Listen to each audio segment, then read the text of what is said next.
Em 90 segundos tu não faz nem um miojo, mas eu te ensino as matérias que tu tem até nojo. Então senta aí e começa a quebrar ATP pra ter energia pra tua mente processar e entender que a probabilidade de você ir bem no Enem tá ligada direto aos meus raps também. Então começa com humanas, só sei que nada sei, mas sei que saí da vida e pra história eu entrei. Se o clima esquenta e tua caneta falhou, fica tranquilo, a esfera dela dilatou com calor. Eu sou flúor com oxigênio, dá pra completar, evoluir melhor que o Darwin poderia imaginar. Se tinha uma pedra no caminho, pode crer que eu já chutei absoluto no rap. Eu nasci pra ser rei, crio uma sociedade aos modelos de Durkheim. O mecanismo dela própria é que diz pra onde vai minha inspiração. Thomas Edison dizia, é 1% e o restante o trabalho que fazia. Então senta o rabo aí que eu vou te ensinar. Sometimes rap is the best way to learn, rapá. Eu não compreendo, pero não puedo hacer. É só estudar e ouvir as dicas que eu dou pra você. Confere suas respostas e faz tudo com calma. Manda bem na redação, faz no fundo da alma. Esse é o tópico frasal, ainda tem argumentação. E a resposta pra você eu deixei na conclusão. Se tá nervoso, se acalma pra mandar bem. E se liga nos vídeos que eu te preparo pro Enem. E aí, galera? Estamos de volta a mais uma aulinha de física. E eu aqui. Boa! Queria agradecer aqui ao vivo o pessoal da direção. Olha, paramos os 7 estúdios. Você não faz ideia da festa que tá ali fora. Paramos os 7 estúdios. Roberto já contratou aí umas mulatas aí da Beija-Flor, Mangueira, e tem uma festa ali fora me esperando. O bolo não é cinematográfico, tá? O bolo é de verdade, eu tô aqui comendo um pedacinho de bolo. Então queria agradecer. Parou o pessoal do marketing, o pessoal das vendas, a galera toda parou, todos os estúdios, a direção, a galera da diagramação, os editores, por todas as salas pararam, tá todo mundo comendo bolo, festejando, e eu tô aqui dando aula pra vocês. Amanhã vai ser o meu aniversário. Vou fazer aí meus 18 anos, Oi? Tá certo? 18 anos de física. De magistério? Mentira, eu tô fazendo 30 anos. 3.0. 30 anos? Trintão, V8. Fase 1 completada. Isso aí. Phase 1 complete. Isso aí, tá mudando a bandeirada, eu vou pra fase 2 já. Agora já começa já, aqui ó, eu já cheguei lá na altura máxima, agora eu tô na queda livre. Então, gente, eu queria agradecer o pessoal todo, a galera de casa. Fiquei até com um granulado aqui no pescoço, na garganta, né? Aqui tá... Beleza. Já tá valendo? Maravilha. Galera, então olha só. Nossa aulinha de hoje... Prefere esse aqui? Tanto faz. Prefere o grandão ou o pequeno? Não, pode ser o pequeno mesmo. Não Porque tem. de grande já chega outras coisas. Bom, galera, então a nossa aulinha de hoje a gente vai falar sobre indução eletromagnética e vamos falar também sobre momento de uma força, tá? Depois dessa festa toda aqui, vamos para a nossa matéria linda, né? A física, que o Adilson fica aí desdenhando, mas a física é, sem dúvida nenhuma, a mãe da biologia, né? A mãe, o pai, tudo da biologia, tá certo? A biologia é uma unhazinha da física. Então, física é sempre maior do que biologia. Inclusive é um hashtag que a gente costuma publicar aí, né? Hashtag física maior que... Fiz maior que bio. Então pode lançar essa daí, tá certo? Queria agradecer também aos alunos, a galera aí que tá mandando os parabéns. Poxa, muito obrigado. Teve um que mandou muito bem, muitos anos de gravidade. Porra, trocadilho, muito bacana, gostei. Então, obrigado mesmo, gente. Obrigado pelo carinho de vocês. E a gente fica muito feliz, emocionado. Um lenço aí, por favor, tá? Mas a gente vai começar com essa aulinha. E, bom, antes da gente falar de indução eletromagnética, a gente vai falar sobre o momento de uma força. Então vamos começar a nossa aula de hoje? Tá aí, ó. Bom, primeira coisa que a gente vai comentar é sobre o centro de massa. Cara, olha que maneiro essa parada do centro de massa, tá? O centro de massa, entre outras características, por exemplo, é o ponto do seu corpo onde a força-peso está sendo aplicada, né? O centro de massa também é conhecido como o centro de gravidade para o nosso campo gravitacional aqui da Terra.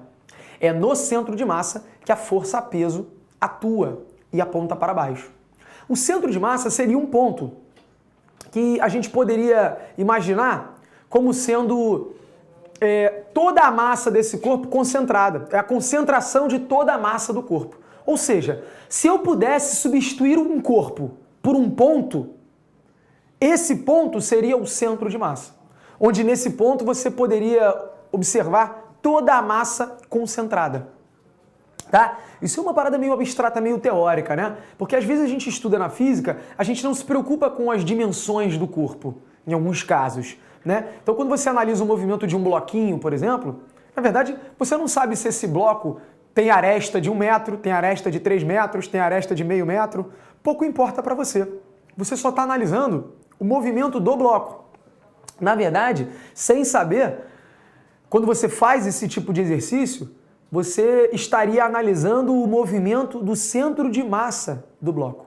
Você adota o bloco como se fosse um ponto que se move, um ponto com toda essa massa, tá certo? Esse ponto é o centro de massa, beleza?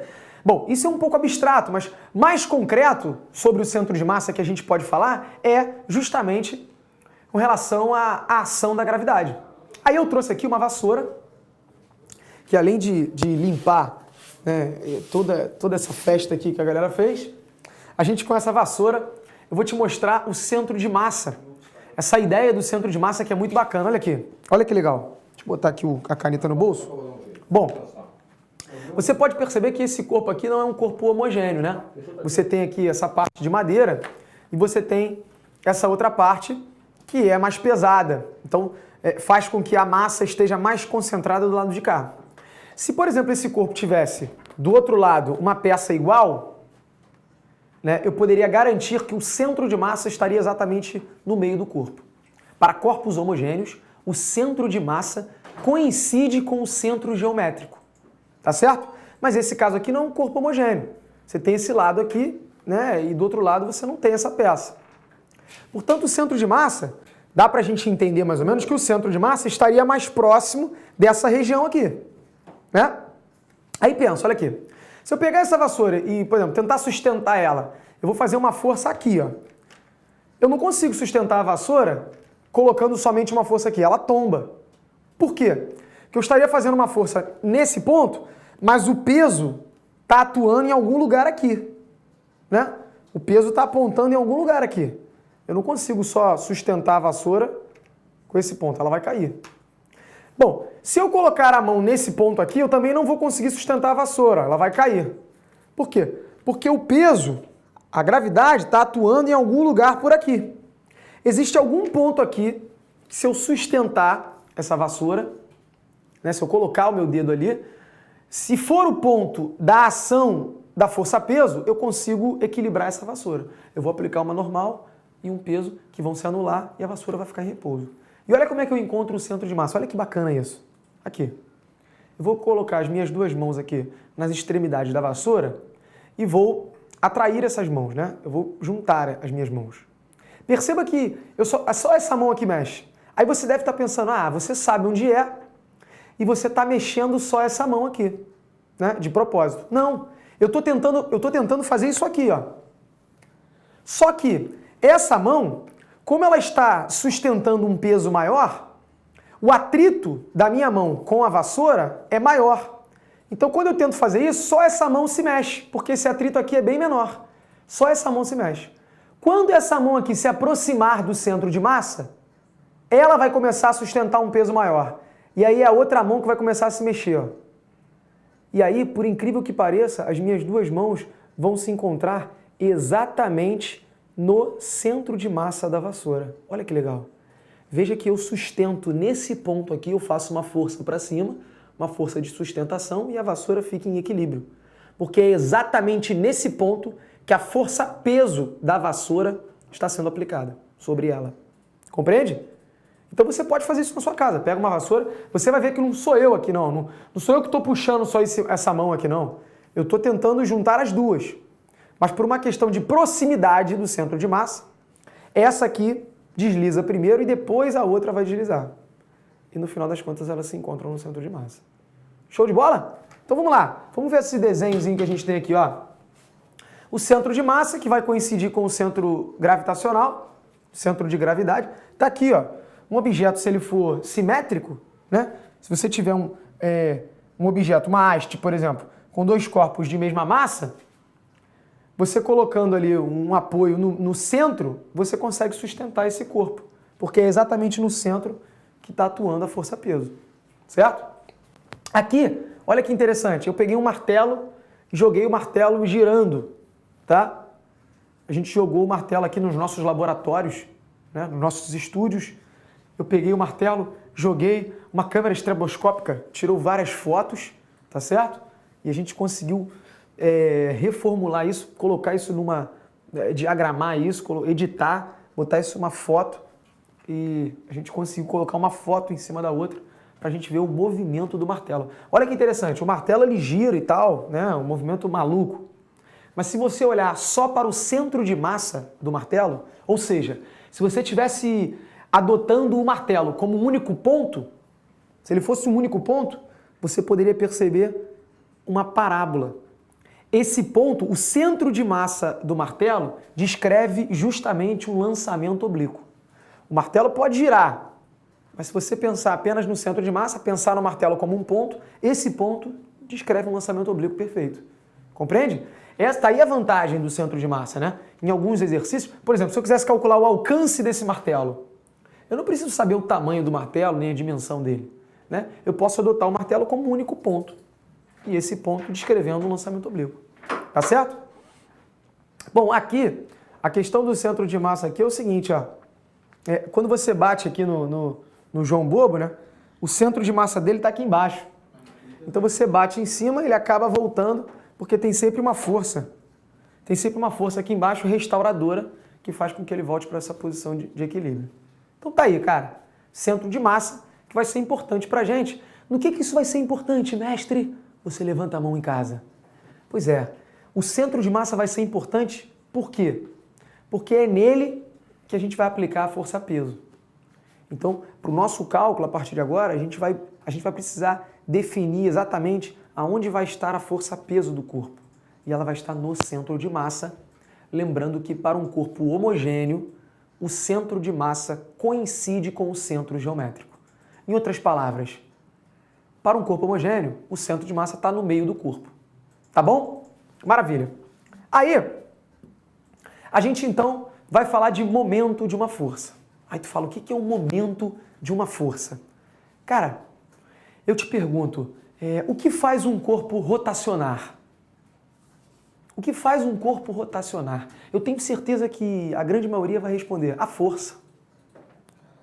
A força faz um corpo rotacionar? Olha só, a força influencia, mas a grandeza física que é responsável pela rotação é o momento de uma força. Ela depende da força, mas a força não é a única responsável. Para você rotacionar um corpo, você tem que aplicar uma força e isso depende também da onde você está aplicando essa força. Porque veja, você sabe que numa porta a maçaneta está numa extremidade, né? E o eixo de rotação está na outra extremidade. Por que a gente coloca a maçaneta mais afastado do eixo? Porque quanto maior essa distância do eixo, mais fácil fica para você rotacionar. Menos força é necessária para que você possa rotacionar essa porta. Por que isso? Veja, se eu faço 1 Newton numa porta e consigo girar uma porta, pega essa mesma força e faz 1 Newton pertinho do eixo. Tu não vai conseguir. Perceba que para você girar a porta, se você fizer uma força pertinho do eixo, tu tem que fazer uma força muito grande para girar a porta. Então pensa, a força não é a única responsável por girar. Porque se fosse, 1 Newton seria suficiente para você rotacionar a porta em qualquer lugar. Mas não. 1 Newton você conseguiria rotacionar na extremidade. Mais próximo, você teria que fazer mais newtons, mais força. Então força não é o único responsável. Você precisa da força e precisa do que a gente chama de braço de alavanca. Braço de alavanca é a distância do ponto que você aplica a força até o eixo de rotação. Então, por exemplo, olha aqui. Aqui, eu vou voltar aqui, mas está lá, ó, o momento de uma força. O momento de uma força é isso aqui, ó. O momento é dado pelo produto da força que você faz, os newtons, né? Vezes a distância dessa força até o eixo, multiplicado pelo seno do ângulo entre força e distância. Como assim, mestre? Olha para cá. Por exemplo, eu tenho aqui essa chave, né? Qual é o nome dessa chave aqui? Tu sabe, Adilson? Chave de torque? É? Acho que é. É momento de uma força, inclusive, momento de uma força é conhecido também como torque. É isso mesmo? É, pode ser. Puta que pariu, hein? Que isso, cara? Sem querer, foi isso. Tu vê como é que são as coisas, né, cara? Tá aí a educação do professor de biologia, né? E a educação do professor de física. Então tá, o momento de uma força também é conhecido como torque, e essa chave deve ser chave de torque mesmo. O Adilson trabalhou muito tempo aí numa oficina, ele deve saber bem. Então tá, pra complementar o salário, né, cara? Professor de biologia, né, cara? Tem que ir nas horas vagas trabalhar na oficina. Vamos já sem intervalo, tá? Direto sem intervalo, beleza. Bom, aí, olha só. Então eu tenho aqui a chave de torque, tá? A gente sabe que, deixa eu colocar aqui a minha caneta, vou puxar minha caneta aqui, e cor, vamos puxar um azul, que é um azul maneiro, e tá ali, ó. Eu sei que o momento de uma força é força vezes o braço de alavanca vezes o seno de θ. Quem é o θ? θ é o ângulo entre a força e o braço de alavanca. Por exemplo, ó, eu posso calcular qual é o momento produzido por essa força. Essa força de 4 newtons. Aqui, essa força. Se você fizer uma força aqui, nesse objeto, onde é que é o eixo? O eixo está aqui, né? Isso aqui vai girar em torno desse ponto. Se eu fizer uma força de 4 newtons a uma distância de 10 centímetros do eixo, quanto vai dar esse momento? Olha aqui. O momento dessa força vai ficar... momento 2, vou botar aqui, né? Se bem que essa é força 2, essa força é 2 também. Bom, esse momento aí vai ser 4 newtons é a força que eu estou fazendo, vezes a distância da força ao eixo, que é de 10 centímetros, eu tenho que passar isso para metros, né? Lembrando que para distância a unidade padrão é o metro, e 10 centímetros é a mesma coisa que 0,1 metros. Então vai ser vezes 0,1, tá lá. Agora, e o seno do ângulo, hein? O seno do ângulo é, olha aqui o braço de alavanca, ó. Olha aqui o braço de alavanca. Esse aqui é o braço de alavanca. E olha a força. Qual é o ângulo entre força e braço de alavanca? Consegue perceber que esse ângulo é um ângulo de 90 graus? A força está perpendicular ao braço de alavanca? Pois é, esse é o caso máximo, né? É onde você aproveita melhor a sua força. Onde você vai ter o maior momento possível, o maior torque possível. Que é quando o ângulo é de 90 graus, porque aí o seno assume o seu valor máximo. Seno de 90 é igual a 1. Então fica vezes 1. E aí tu tem um momento igual a 0,4. 0,4 o quê? Ué, não é Newton e metro? Então é Newton vezes metro. Tá? 0,4 Newton metro. É o momento dessa força. Agora vamos calcular essa força aqui, olha aqui. Olha essa força. Eu estou fazendo metade da força. Eu vou fazer metade da força, mas eu vou fazer num ponto mais afastado. Eu vou fazer essa força a 20 centímetros do eixo. Vamos calcular esse momento? Olha aqui. Momento vai ser igual a força vezes a distância, aí 20 centímetros. 20 centímetros é a mesma coisa que 0,2 metros. Vezes o seno do ângulo. De novo, essa força, ela é perpendicular ao braço de alavanca. Olha lá. Aqui o ângulo de 90 graus, ó. Essa força é perpendicular ao braço de alavanca, então o seno é igual a 1. Show de bola? Então tá. Quanto é que vai dar esse momento? Ih, rapaz lá. O momento vai dar 0,4. Aí tu pensa, ué, mestre, você fez uma força menor e obteve o mesmo momento? Sim, você vai conseguir rotacionar essa chave aí da mesma forma. Tá vendo? Quanto mais próximo do eixo, mais força você tem que fazer para conseguir rotacionar o corpo. Quanto mais afastado, menos força. E perceba que essas coisas são diretamente proporcionais. Na verdade, inversamente proporcionais. Né? Força e distância vão ser inversamente proporcionais. Porque, olha lá, eu fazia uma força de 4 newtons, mas era a metade da distância. Depois o que eu fiz? Eu dobrei a distância e diminuí a força pela metade. O momento acabou dando a mesma coisa. Então, se eu dobro a distância, eu posso fazer metade da força, que eu vou obter o mesmo momento. Tá? O corpo vai gerar de qualquer maneira. Agora vem cá, se eu fizer uma força aqui, ó, exatamente nesse ponto, eu vou conseguir rotacionar o corpo? Tu pegar ali e pressionar o parafuso, tu vai conseguir rotacionar esse cara? Se tu fizer aqui?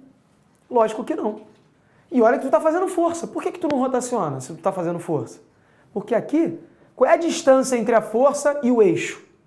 Lembra, D, o braço de alavanca, é a distância da força ao eixo. Mas aqui você está fazendo a força no eixo. Essa distância dá zero. Então esse momento aqui é zero. Esse momento aqui tu vai fazer 5 vezes zero, que a distância é zero. Então, se não tem momento, o corpo não rotaciona. Tu também não consegue girar ali. Ah, e essa força aqui? Pô, essa aqui é mais maneira, cara. Eu posso apagar tudo, dá um print aí, tá? Você de casa dá um print, que eu vou apagar tudo pra gente ter espaço pra escrever essa daqui. Olha só. Essa força aqui, eu tô fazendo 5 newtons a uma distância de 20 centímetros do eixo. Aí tu fala, pô, valeu, mestre. Tá fazendo um momento aí maneiro. O torque vai ser bacana. 5 newtons a 20 centímetros. Mas pensa aí. Se eu conseguir fazer uma força, se eu fizer uma força aqui, eu vou conseguir girar isso aqui? Adilson. Diga. Olha pra cá, mesmo você. Frango. Garoto. Até você será capaz de responder isso aqui. Olha só. Se eu fizer uma força assim, do jeito que tá o desenho, eu vou conseguir girar esse troço? Impossível. Lógico que não. Impossível. Mas tu pensa, pô, tô fazendo força, por que eu não giro? Aí que tá, ó. O momento, ele depende da força. Beleza, mas eu tô fazendo. Então tá. Ele depende da distância entre a força e o eixo. Mestre, mas tem distância, tô fazendo a 20 centímetros. Beleza. Mas depende também do seno do ângulo entre a força e a distância. Posso te falar? Você não vai dar zero. Exatamente. Boa. Essa força e esse braço de alavanca, o ângulo entre eles é zero. Mestre, mas e se eu imaginasse que o braço de alavanca está para cá? Tudo bem, 0 ou 180, o seno é zero. Então esse cara vai dar zero, portanto o momento aqui é zero. E olha que bacana, né, cara? Olha como é que a física é linda.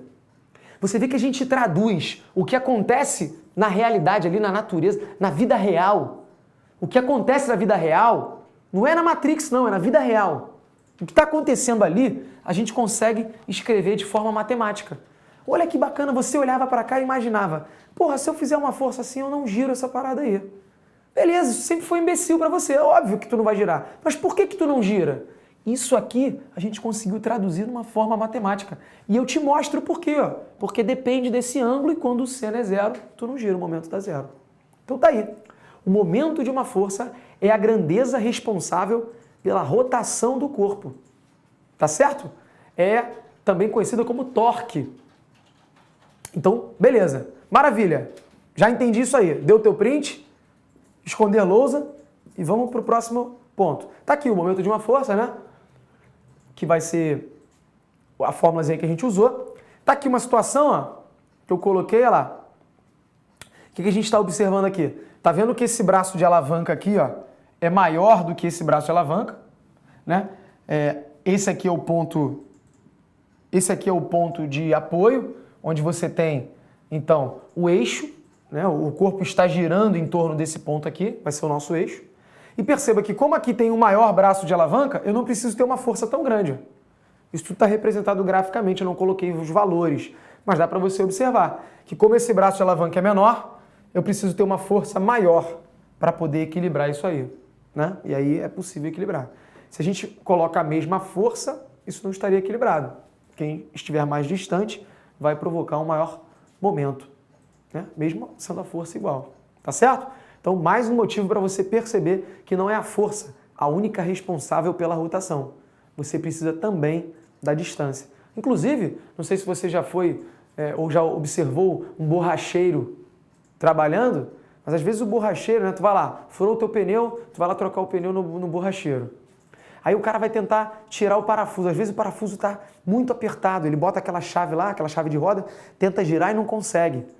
Ele faz a maior força do mundo ali, que ele pode, ele concentra o ki, ele fica louro, de olho azul, e tenta e não consegue. Sabe qual é a artimanha que ele faz? Ele pega um cano e coloca esse cano na chave de roda, aumentando o braço de alavanca. Veja bem, aqui. Ele tem que aumentar o momento, né? O momento é a grandeza que vai fazer você rotacionar o parafuso. Só que ele já faz a força máxima que ele consegue. Ele não consegue aumentar o momento porque ele não consegue aumentar mais a força dele. Então qual é o artifício que ele tem para aumentar o momento? O torque. Ele aumenta a distância, ele aumenta o braço de alavanca. A distância é o eixo. Então ele bota um cano e aí ao invés dele aplicar essa força aqui, ele vai aplicar a força aqui, ó. Então ele aumenta o braço de alavanca e ele consegue rotacionar o parafuso. Show de bola? Fala, Adilson. Tem uma pergunta aqui da Caroline Paz. Sim. Ela perguntou, fiquei na dúvida também. Momento é igual ao trabalho de uma força? Não, olha só, bacana essa pergunta, né? Porque trabalho e momento possuem a mesma unidade, tá? O trabalho é o Newton-metro, que a gente chama de Joule, né? Em homenagem ao Prescott Joule, que foi um dos responsáveis por você observar que o calor era uma forma de energia. Isso aqui era o trabalho. No torque, no momento, a gente costuma usar o Newton-metro mesmo. Mas tem uma diferença bastante gritante entre os dois, é que trabalho é uma grandeza escalar, é um número, é um gasto de energia. E momento é um vetor, é uma grandeza vetorial. O momento tem direção e sentido, sem contar que ele é uma outra grandeza. Ele é responsável pela rotação do corpo. E o trabalho seria um consumo de energia, né? Um gasto de energia. Eles têm a mesma unidade, mas eles são grandezas diferentes, vistas, por exemplo, como uma sendo escalar e outra sendo vetorial. Show de bola? Carolina Luz, né? Paz. Carolina Paz, obrigado. Falar nisso, queria mandar um beijo para a galera que está me assistindo aí, alguns alunos, tá? Carol, pessoal todo aí, um beijo grande. Minha namorada está em casa me assistindo, né? Beijo, Carol. Isso aí. Momento live. Momento S2, momento S2. Love is in the air. Love is in the air. Então tá. Então tá aí o momento da força. E aí, bom, vamos pro próximo assunto. Pô, agora que o Adilson saiu, né? Ele vai voltar, não vai voltar? Vai voltar. Olha lá. Pô, um assunto bacana, cara. Que é justamente, por exemplo, se você for seguir a carreira aí de fisioterapia, educação física, você acha que eu gosto de biologia, eu gosto de biologia, e eu vou fugir da física, eu vou fazer fisioterapia, vou fazer educação física, Meu irmão, vai ter física lá, irmão. Tu tem a biofísica, olha lá, o estudo do movimento do corpo, e o torque é uma das matérias mais gritantes, mais importantes lá na biofísica, né? Que é justamente a análise da força que o músculo faz. Cadê o Adilson? Diretor, vou ver se tu chama o Adilson lá pra mim. Vou precisar da presença dele aí. Olha lá. Então tá aqui a força que o músculo faz, né, para você, por exemplo, rotacionar, né, a perna em torno do joelho. Aí, Adilson. Eu ia falar vem que vem. Dá licença, gente. Fala tu. Então, o que acontece? O cara tenta fugir da física. Mas não vai. Mas não vai fugir. Não, posso falar? Eu tava vendo lá no escritório. Essa parada já foi questão da UERJ aqui no Rio. Sim. Inclusive caiu na segunda fase já também. E era uma questão que juntava física e biologia. Era exatamente. O style. Ela tinha os dois conteúdos juntos. Exatamente. Tinha que saber as duas paradas. Ele falava alguma coisa da biologia, né, do ATP, consumo de energia de ATP. E depois você tinha que calcular um negócio do torque. Que ele colocava uma massa aqui e ele perguntava qual era a força muscular, ele dava essas distâncias ao eixo, né? Eu vi essa questão, hein? A questão de segunda fase, essa daí especificamente, se eu não me engano, ela caiu na primeira fase. Porque no final das contas ele te pedia pra dar o gasto de ATP. Isso, só que aí ele tinha essa assim, também. Tanto de força feita gera um gasto X de ATP. Então baseado, aí tu tinha que calcular o torque. Qual era a força feita? Isso, pra fazer a conversão em ATP. Exatamente. Então tá aí.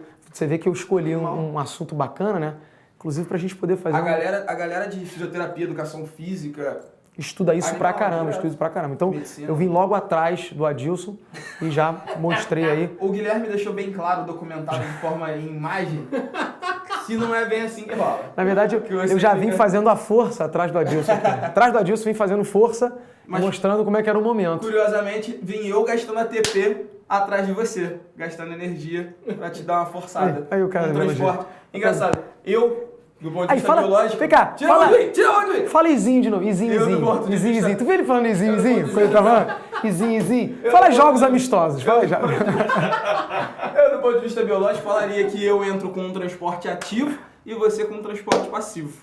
Mas, como você não vai entender isso, eu vou embora. Aí. Olha só. Fala aí, eu Zinzinho. também, mas você viu que debocharam de mim que eu tô de pastor, né? Tu, Você cara. é um lenhador. Eu tô de lenhador. Tá de lenhador e você é o quê? É, professor do Proenem, no caso, né? Lenhador, professor e pastor. Tá bom. É pra agradecer de pé, não tem Eu vou embora. É, glorificar. Eu vou embora. Eu vou embora antes de ser processado, valeu? Vai lá, é isso. Funcionou a sua experiência ou não teve? Não, ainda não teve. mas O cara, entregando o jogo, você acabou de estragar o momento surpresa. É porque eu não falei nada ainda. É, tudo bem, tá bom. É brincadeira, não estragou nada Da não. vassoura. Vamos fazer. Olha só, a gente vai divulgar um vídeo aí. um vídeo com a vassoura. Né? Isso, eu voando. O Capitão Voando pro Nascimento- Hogwarts. O Capitão Nascimento fez um vídeo de vassoura também, ele cuspia na ponta da vassoura. Isso, então, o Adilson vai me ajudar nesse vídeo. Eu vou segurar a vassoura, você vai ser uma página. Bom, então tá aí, galera. Veja aqui essa matéria aí. Inclusive, a gente. Um momento, um assunto da física que consegue justamente juntar física e biologia e já foi tema de questão de vestibular, principalmente aqui no Rio. Tá certo? Maravilha. Agora, vem cá, galera. Equilíbrio. Tá. Agora vamos ver o que é o equilíbrio. Deixa eu trocar a cor aqui. Olha só. Equilíbrio. Para você manter um corpo equilibrado, deixa eu pegar minha amiguinha de novo, hoje aqui. Para você manter um corpo equilibrado, tá? Para você dizer que ele está em equilíbrio estático, por exemplo, esse corpo ele não pode se locomover, né? E ele não pode rotacionar. Então, olha só, para ele estar em equilíbrio estático, ele tem que estar em repouso e sem estar girando. Para ele ficar em repouso, a força resultante sobre ele é zero. Isso aqui vem da onde? Vem da onde? Isso aqui vem lá da primeira lei de Newton. Lembra a lei da inércia? Primeira lei de Newton. Newton, gente boa, parceiro. Ali, ó. Primeira lei de Newton diz que para um corpo ficar em repouso, por exemplo, a força resultante sobre ele tem que ser zero. Agora, hoje, você está vendo que para um corpo não rotacionar, o momento sobre ele tem que ser zero. O torque sobre o corpo tem que ser zero. Lógico, porque o momento é a grandeza responsável pela rotação. Então, se eu fizer uma força aqui, eu vou produzir um momento. Para ele não girar, eu tenho que fazer uma força do outro lado para produzir um outro momento contrário a esse. E se esses momentos forem iguais, o momento resultante é zero, o corpo fica parado. Show de bola? Para isso, gente, a gente adota um sentido, tá? Um sinal para cada sentido. Que, enfim, a gente usa, mas você às vezes nem precisa utilizar porque você pode igualar um momento ao outro. Mas para você colocar que o momento resultante é zero, olha só, eu tenho aqui o corpo, né? Tá apoiado ali, tipo uma gangorrazinha. Lembra da gangorra? Eu era gordinho, eu sempre colocava os outros de castigo. Lembra disso, Vitor? Ficava na gangorra, então, tipo uma gangorrazinha, tá? Tu ficava lá embaixo, o cara ficava lá em cima, né? Um tempão parado. Então aqui, ó. Se o momento provocar uma rotação no sentido horário, ele vai ser um momento negativo. Se o momento provocar uma rotação no sentido anti-horário, ele vai ser positivo. É isso. É um sentido que foi adotado pra gente, tá? Então, toda vez que eu te disser que o momento é menos 5, significa que é um momento que tenta girar no sentido horário. Se eu falar que o momento é mais 3, é um momento que tenta girar no sentido anti-horário. Maravilha? Maravilha, maravilha. Aí, diretor, eu tenho quanto tempo aí? Você tem 10 minutos. 10 minutos é o suficiente para a gente falar sobre indução eletromagnética. Imagina agora, eu fico imaginando eu no Coliseu, falando sobre a indução eletromagnética, hein? Jogando rosas, momento, trovões no céu, o chão se abrindo, os astros se alinhando. Cara, indução eletromagnética é o seguinte, primeiro, você tem que lembrar do ímã. Você tem lá o ímãzinho, tá? Onde o polo norte e o polo sul, eles nunca podem ser separados, lembra disso? Não existe, né, um monopolo magnético. E aí você coloca aqui, ó, você coloca as linhas de campo que saem do polo norte e entram no polo sul. Tá aqui, ó. Isso aqui são as linhas de campo, né? Ei, Charlie. Então tá ali, ó. As linhas de campo saem do norte e entram no sul. Essa é a direção do campo magnético. Maravilha. Então tá aqui, ó. Tá vendo essas linhas aqui? Tá vindo campo magnético daqui. Eu vou chamar de fluxo magnético, essa grandeza aqui, esse φ. Fluxo magnético vai ser uma grandeza que calcula a quantidade de linhas de campo que passam por uma determinada área. Então tem uma área aqui, né? O fluxo magnético vai ser campo magnético que atravessa uma certa área, só que depende também do ângulo. Lógico que depende do ângulo. Olha aqui, ó. Se a área estiver assim... I'm sorry, man. Tudo bem. Se a área estiver assim, o campo magnético vai atravessar toda a área. Mas se eu inclinar a área, já vai ter menos campo magnético atravessando. Quer ver? Se eu colocasse um corpo assim, ó, na horizontal, e as linhas de campo nesse sentido, não tem nenhuma linha de campo atravessando essa área, né? Ou seja, nesse caso aqui, o ângulo entre a normal da superfície e as linhas de campo formam 90 graus. E aí o cosseno de 90 é zero, você não tem fluxo. Então, ó, sempre que você tiver uma área, você traça uma normal. Uma normal é um vetor unitário, que é perpendicular à área, para ele definir mais ou menos essa direção da área. Direção da área fica, me desculpe, né? É uma licença poética, tá? Direção da área, mas é um vetor normal que ele aponta para fora perpendicular a essa superfície. E o ângulo entre esse vetor e o campo magnético, que é o θ, que ele vai entrar na forma para você calcular. Quando essa área está deitada, a gente pode dizer então que a normal é perpendicular às linhas de campo. E o cosseno de 90 é zero, então o fluxo dá zero. Quando essa superfície está em pé,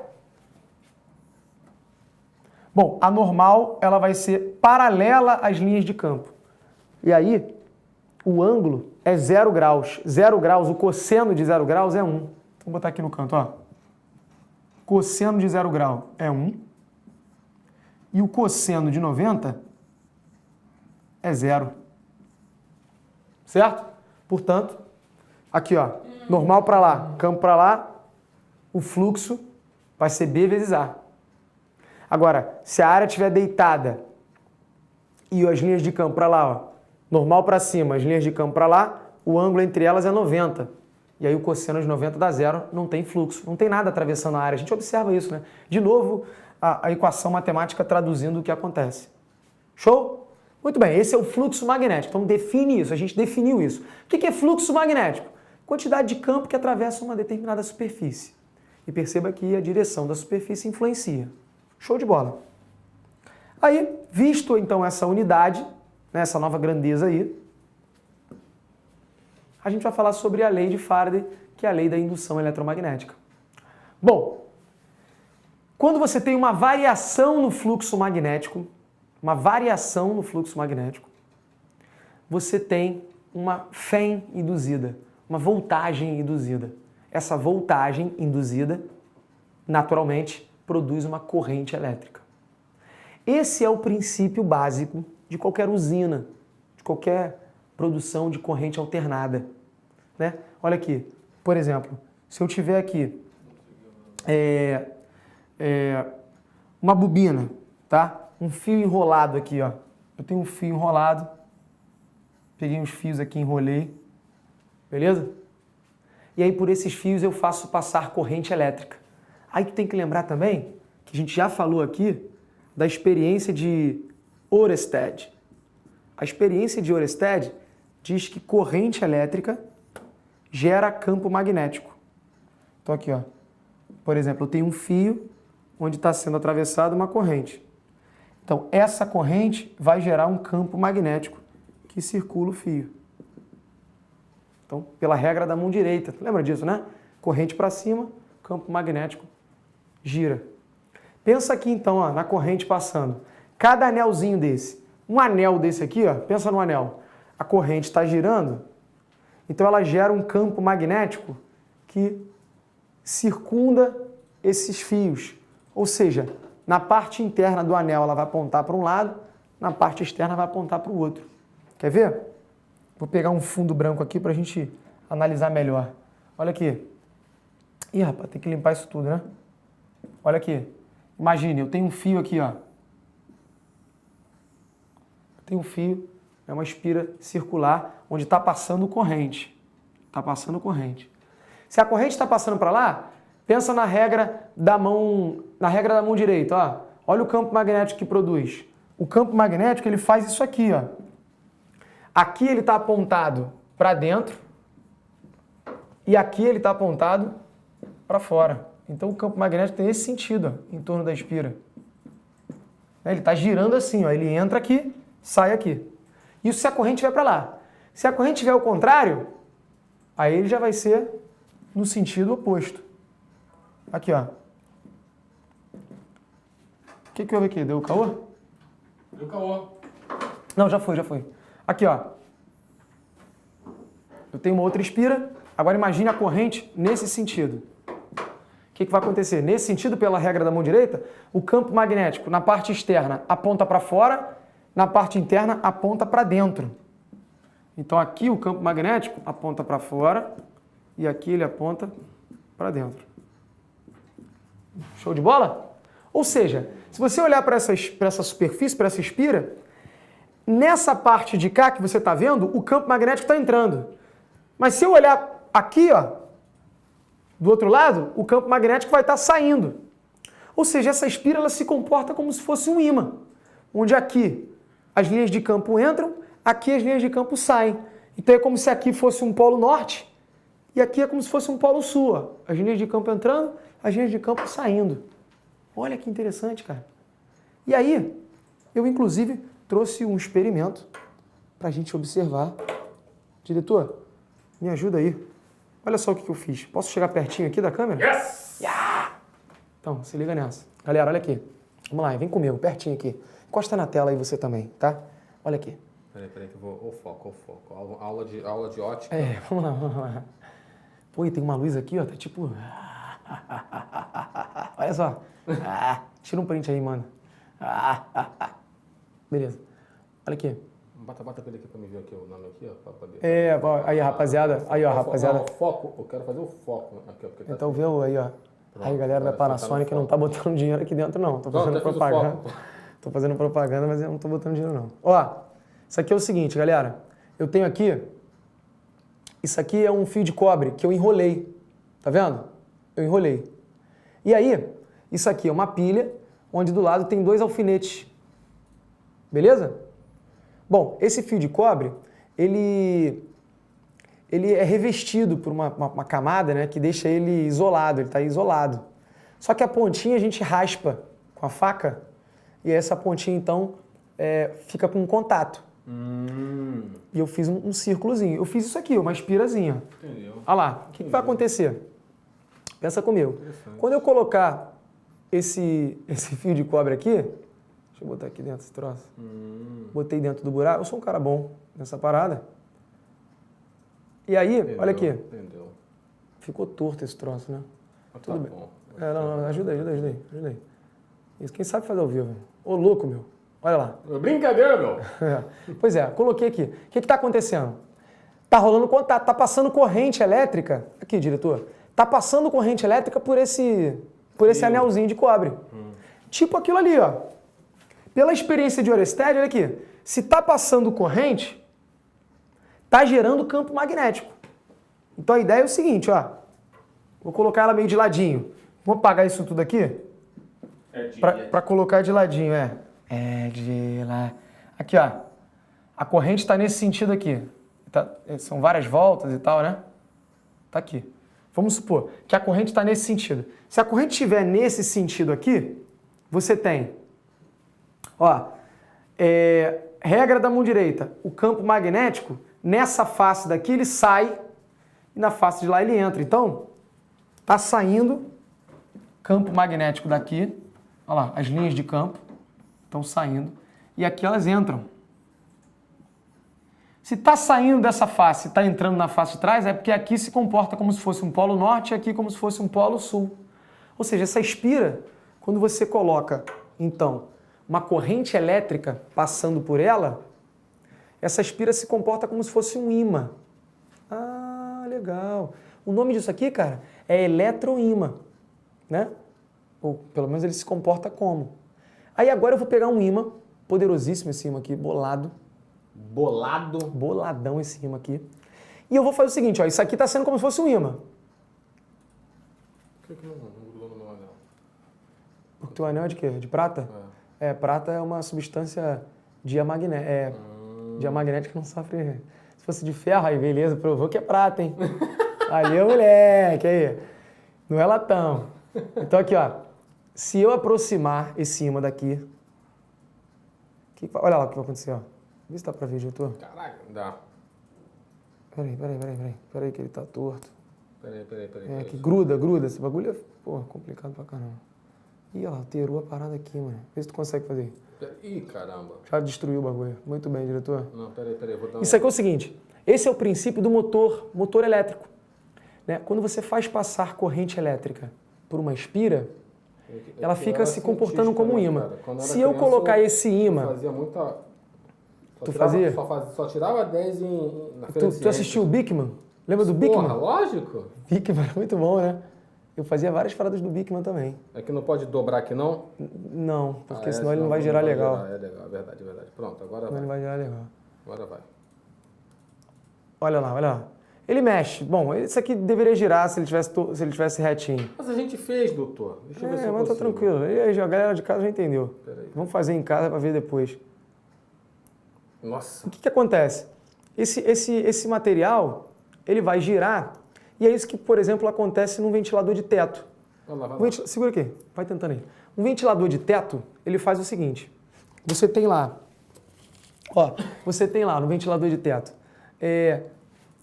esse eletroímã no meio, e vários ímãs em volta. Quando você liga a tomada, começa a passar corrente elétrica por essa espira do meio. Se passa corrente elétrica, ela se comporta como se fosse um ímã. E aí os ímãs que estão em volta vão começar a repelir esse ímã do meio. Consegui, viu? Conseguiu? Bota você aqui então. Vem. Isso, vem. Pô, mas aí é complicado demais. Só bota a tua mão aí, pô. Peraí, deixa eu ver aqui. Que eu vou explicando. Passa por cima assim a mãozinha. Vai achar que eu tô de causada. Né? Não, tá de causada não, é sério. Esse ímã aqui também tá cheio de... Cheio de pó de ferro, porque não sai mais, já grudou. Pô, cheio de pó também? Não, mas isso aí não vai mudar nada. Pô, mas Esse pó é ferro magnético. Mas tá... Me presta aqui que eu vou tentar. Tá me machucando aqui. Peraí. Bota você o ímã então. Porra. Olha só, o que acontece? Esse ímã, quando chegar perto dessa espira, olha lá, ele vai repelir essa espira e essa espira começa a girar. A galera de casa tá vendo que ela tá girando. Não tá girando muito rápido, mas tá girando. Ela vai girando. É isso que acontece, por exemplo, no motor, por exemplo, ventilador de teto, né? Essa é a maneira de você transformar a energia elétrica em energia mecânica, né? Porque você liga na tomada, aquilo do meio passa a ser um ímã e os ímãs que estão em volta vão começar a repelir e vai começar a girar. No momento que você desligar a tomada, para de passar corrente elétrica, parando de passar corrente elétrica, aquele ímã do meio para, né? Ele não é mais ímã, então não vai rolar mais repulsão. Aí o motor não gira mais. Então a ideia... A galera já conseguiu aí. Eu vou soprar isso aí pra ver se a lacada vai embora. Não. Olha lá. Não tá eu não. Tá girando, cara lá. Tá girando. Tá. Isso, o que acontece aí? Isso é o motor elétrico, ó, né? Aqui é como se fosse um ímã e o outro ímã vai repelindo ele. Cara, eu mobilizei aqui o andar inteiro para poder fazer o troço girar. Isso, diretor, olha lá, tá girando. Enfim, já deu pra perceber, né? Sim, claro, a galera entendeu. Então, esse motorzinho, por uma questão de equilíbrio aqui, né, Próxima vez a galera da arte vai... de peso, A equipe de arte, o diretor de arte, ele vai fazer isso aqui vai direito. fazer algo melhor. Para poder girar. Mas isso aqui é o seguinte, então, essa explicação do motor elétrico é o que acontece, por exemplo, no ventilador de teto. Vou voltar para cá, hein, diretor? Vê meu foco aí. Então, galera, o princípio disso aqui é o seguinte, ó. Experiência de Oersted, corrente elétrica gera campo magnético, né? Então tá. Aí, se gera o campo magnético, essa espira se comporta como um ímã. Ela fica ali com aquele campo magnético. E isso vai repelir, né, o outro ímã. E aí começa a se mover.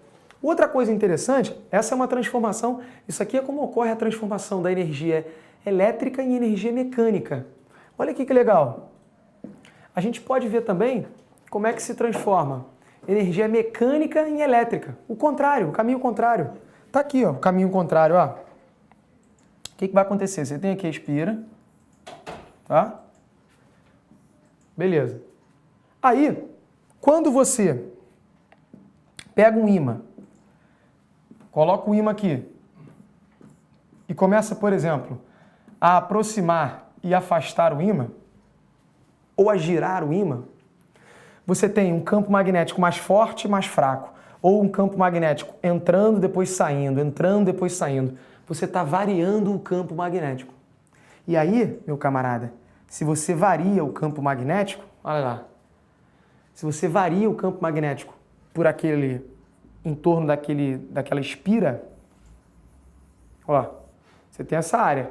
Se você varia esse campo magnético, a galera tá zoando aí? Não, tá o motorzinho? Se você varia esse campo magnético nessa área aqui, você está variando o fluxo. Porque lembra que o fluxo depende do campo, da área e do cosseno do ângulo. Então, se o campo variar, você varia o fluxo.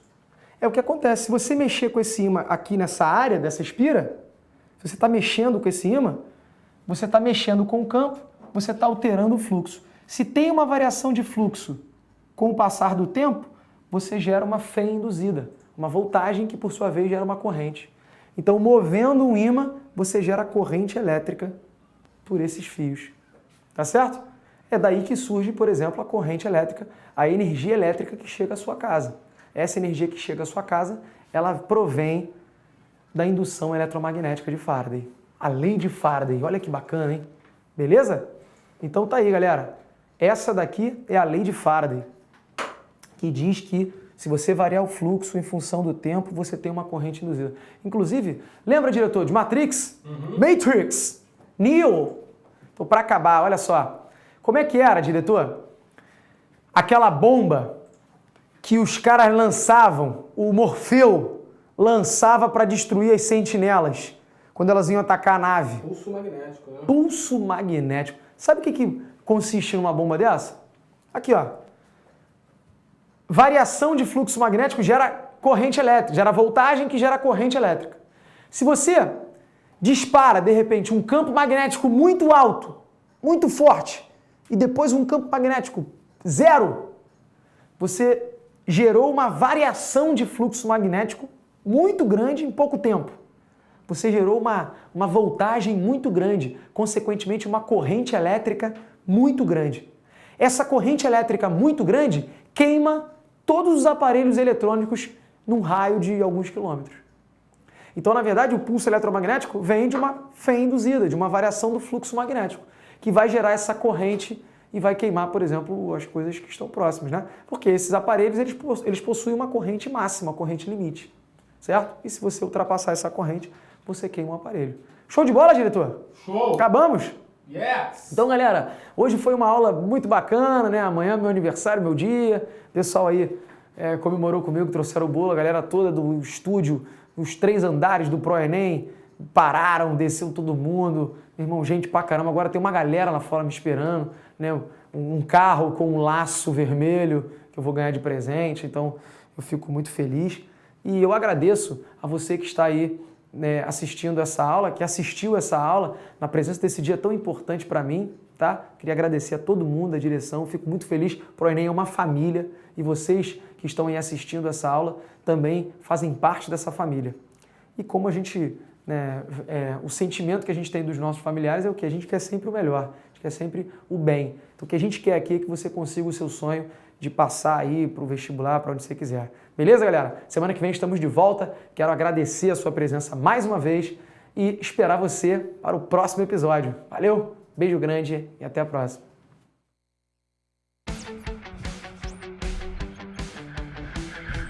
ProEnem, a preparação que vai além.